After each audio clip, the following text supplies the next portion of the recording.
ഇനി കോട്ടയത്തെ റോഡിലേക്ക് പോകാം. പൊട്ടിപ്പൊളിഞ്ഞു കിടക്കാൻ തുടങ്ങിയിട്ട് മാസങ്ങളായിട്ടും കോട്ടയം മൂലേടം പാലത്തിലെയും അപ്രോച്ച് റോഡിലെയും കുഴികൾ അടയ്ക്കാതെ അധികൃതർ. കുഴികളിൽ വീണ അപകടവും ഇവിടെ പതിവാണ്. കോട്ടയം നഗരത്തിലെ തന്നെ തിരക്കേറിയ റോഡുകളിൽ ഒന്നിലാണ് യാത്രക്കാരുടെ നടുവൊടിക്കുന്ന ഈ ദുരവസ്ഥ. അഖിൽ കെ ചേരുന്നു. അഖിൽ, പറയൂ. റോഷ്നി, വലിയ കുഴി തന്നെയാണ് ഈ കാണുന്ന റോഡിൽ മുഴുവനായിട്ട് ഉള്ളത് എന്നുള്ളതാണ്. പക്ഷെ അധികൃതർ യാതൊരു നടപടിയും സ്വീകരിക്കുന്നതിലാണ്. നിരവധി വാഹനങ്ങൾ, അത് ഒരു ദിവസം തന്നെ ഈ 1000-ലധികം വാഹനങ്ങളൊക്കെ കടന്നു പോകുന്ന വളരെ പ്രധാനപ്പെട്ട തിരക്കേറിയ റോഡാണ്. പക്ഷേ ഒന്ന് ചെറിയ തോതിലെങ്കിലും മണ്ണിട്ട് കുഴി അടയ്ക്കാൻ പോലും അധികൃതർ ആരും തന്നെ തയ്യാറാവുന്നില്ല എന്നുള്ളതാണ്. മിക്ക ദിവസവും ഇവിടെ ഇരുചക്ര വാഹനങ്ങൾ വീണും ഒക്കെയുള്ള അപകടങ്ങൾ പതിവാണ് എന്നുള്ളതാണ്. യാത്രക്കാരൊക്കെ തന്നെ വലിയ ബുദ്ധിമുട്ട് അനുഭവിക്കുന്നവരാണ്. ഇപ്പോൾ ഈ ഒരു പാലമുണ്ട്. ഈ പാലം ഏകദേശം ഒരു 300 മീറ്ററോളം ഉണ്ട്. ഈ പാലത്തിലും ഇതേ അവസ്ഥ തന്നെയാണ്. ഈ കാണുന്ന പോലെ തന്നെ ഈ പാലം മുഴുവനായും പലയിടങ്ങളിൽ കുഴിയാണ് എന്നുള്ളതാണ്.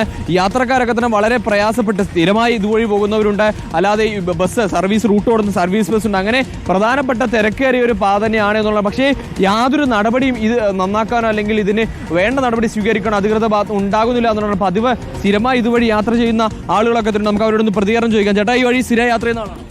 എൻ്റെ വീട് ഇപ്പോൾ തൊട്ടടുത്ത് തന്നെ, ഒരു ഈ പാലം കയറി ഇറങ്ങുന്നിടത്ത് തന്നെ. ഞാൻ ഒരു ദിവസം ഒരു 10 പ്രാവശ്യത്തിൽ കുറേ ഇതിൽ പോകുന്നുണ്ട്. റോഡ് എൻ്റെ വണ്ടിയുടെ ഈ ഷോക്ക് ഇപ്പോൾ ഒരു 17,000 രൂപയുള്ളൂ മാറിയിട്ട്. എൻ്റെ ഫ്രണ്ടിൻ്റെ വണ്ടിയാണ്. സ്ഥിരം നമ്മൾ ഈ റൂട്ടിൽ സ്ഥിരം പോകുന്ന ബുദ്ധിമുട്ടാണ് ഇത്. തീർച്ചയായിട്ടും വളരെ ബുദ്ധിമുട്ടാണ്. അടുത്ത പ്രാവശ്യം ഞങ്ങൾ കുറേ ആൾക്കാർ വോട്ട് ചെയ്യാതിരുന്നാലെന്ന് വരെ ആലോചിക്കുന്ന ആൾക്കാരുണ്ട്. എന്തിനാ ചെയ്തിട്ട്? അതുപോലത്തെ ദിവസം നമ്മൾ ഒരു കമ്മ്യൂണിസം മൈൻഡുള്ള ആൾക്കാരല്ലാതെ അവർ പാർട്ടിക്കാരെ ഒന്നും പറയുമല്ല. പക്ഷെ അത് ചെയ്യേണ്ട കാര്യങ്ങൾ ചെയ്യണം കറക്റ്റായിട്ട്. ഇതിപ്പോൾ കുറേ വർഷമായിട്ട് ഞങ്ങളിപ്പോൾ വീടെടുത്തായതുകൊണ്ട് ഞങ്ങൾക്ക് വളരെ ബുദ്ധിമുട്ടാണ്. പുതിയ വണ്ടി മേടിച്ച ആൾക്കാരുടെ ഷോക്ക് മാറേണ്ട വന്ന് അതൊക്കെ നമ്മൾ എന്തൊരു അവസ്ഥയാണ്. എൻ്റെ ഒരു കൂട്ടുകാരൻ അനിയനാണ് ഈ പാലം കയറി വരുമ്പോൾ SNDP ഉണ്ട്. SNDP അവിടെ ആക്സിഡൻറ്റ് മരിച്ചതാണ്. ആ അപകടം കൂടാതെ 4-5 അപകടം ഉണ്ടായിട്ടുണ്ട്. എന്നിട്ട് പോലും ഇവർക്ക് അവിടെയെങ്കിലും ഒന്ന് ശരിയാക്കണ്ടേ? ഒരു മര്യാദയാണ്. ഇതൊക്കെ നമ്മൾ ജനങ്ങളല്ലേ ഇതുപോലെ ബുദ്ധിമുട്ടുന്നത്. അത് തന്നെയാണ്. കൃത്യമായി ടാക്സ് അടച്ച് വാഹനം ഓടിക്കുന്നു. പക്ഷേ ആ ടാക്സ് അടയ്ക്കുന്നതിനൊപ്പം തന്നെ ഈ വാഹനം കേടുവന്നു അത് നന്നാക്കാനുള്ള പണത്തിന് കൂടി ഈ റോഡ് കാരണം ഉണ്ടാകുന്നു എന്നുള്ളത് തന്നെയാണ്. ഈ യാത്രക്കാരൊക്കെ തന്നെ വലിയ ബുദ്ധിമുട്ട് അനുഭവിക്കുന്നു എന്നുള്ളതാണ്. ബൈക്ക് യാത്രകളുണ്ട്. ബൈക്ക് യാത്രക്കാണ് ഏറ്റവും കൂടുതൽ. ബൈക്ക് യാത്രകൾക്ക് ഇതിന് യാത്ര വലിയ ദുരിതം. അതെ അതെ അതെ, തീർച്ചയായും. എപ്പോഴും ഇവിടെ ഇത് തന്നെ ഉള്ളൂ.